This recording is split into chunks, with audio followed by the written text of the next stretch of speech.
لا حول ولا قوة إلا بالله العلي العظيم. أعوذ بالله من الشيطان اللعين الرجيم. بسم الله الرحمن الرحيم.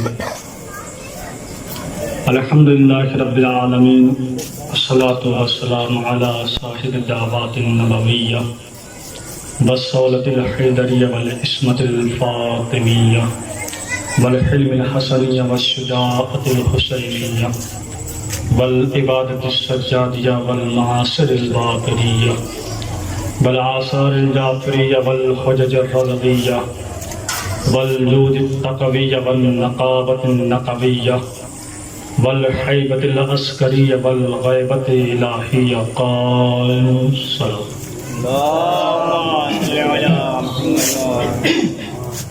وآله الطيبين الطاهرين المعصومين المظلومين ولعنة الله على أعدائهم أجمعين. أما بعد، فقد قال الله تبارك وتعالى في كتاب الحكيم وهو أصدق القائلين وقوله الحق. بسم الله الرحمن الرحيم. وتعز من تشاء وتذل من تشاء. صلوات پر محمد.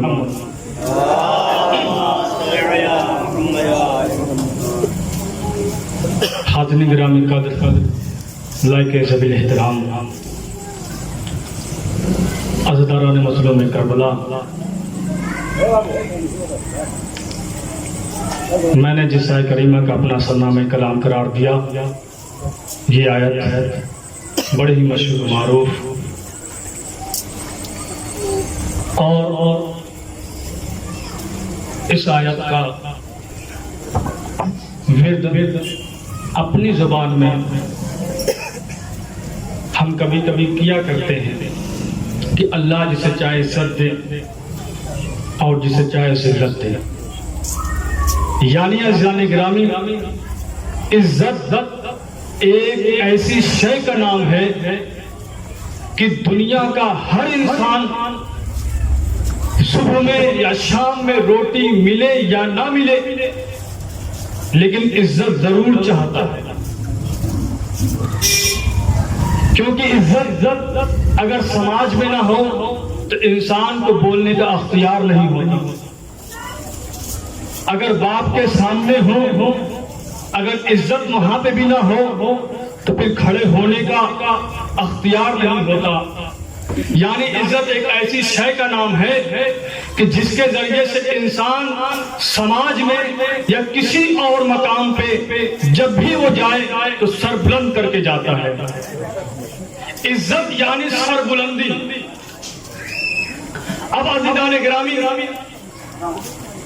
میں نے آیت کا جو سرنامہ کلام قرار دیا، بڑی ہی مشہور و معروف آیت، اور انشاءاللہ بہت جلد آپ کی اس عبادت کو میں مختصر کر کے اپنی جگہ لے لوں گا.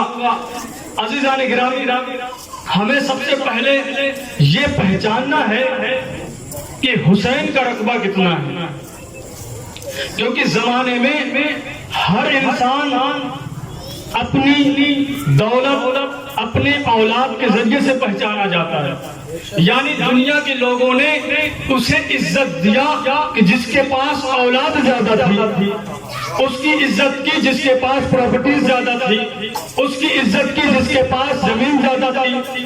یعنی عزیزان گرامی، اب آپ کو ایک خاکہ بتاتا ہوں میں، پھر انشاءاللہ اپنے موضوع پہ آتا ہوں. دیکھیے، زمانہ اس کی عزت کرتا ہے جس کے پاس دولت زیادہ ہے، زمانہ اس کی عزت کرتا ہے جس کے پاس اولاد زیادہ ہے، زمانہ اس کی عزت کرتا ہے کہ جس کے پاس زمین زیادہ ہے. اب عزیزان گرامی، اگر ہمارے درمیان کوئی 5 بیگھے کا آدمی جو اس کا مالک ہو وہ آ جائے تو ہر بیگھے والا آدمی اس کو سلام کرے گا، اس کی تعظیم کرے گا. لیکن اگر کوئی زمیندار آ جائے تو 5 بیگھے والا آدمی اس کو سلام کرے گا. یہ اصل تمہید میں نے جو باندھی ہے، اصل حسین کا رقبہ بتانا مقصود ہے. بس عزیزان گرامی، آئیے زمانے میں دیکھتے ہیں کہ اللہ نے ہمارے حسین کو کیا عزت بخشی ہے، کیا وقار دیا ہے، کیا منزلت دی ہے، کیا فضیلت عطا کی ہے. بس عزیزان گرامی، تاریخ میں سب سے پہلے مجھے جو نبی نظر آیا اسے جناب اعظم کہتے ہیں. اب عزیزان گرامی، جب میں نے ان کے رتبے کو پہچاننا چاہا، جب ان کے رتبے کو دیکھنا چاہا،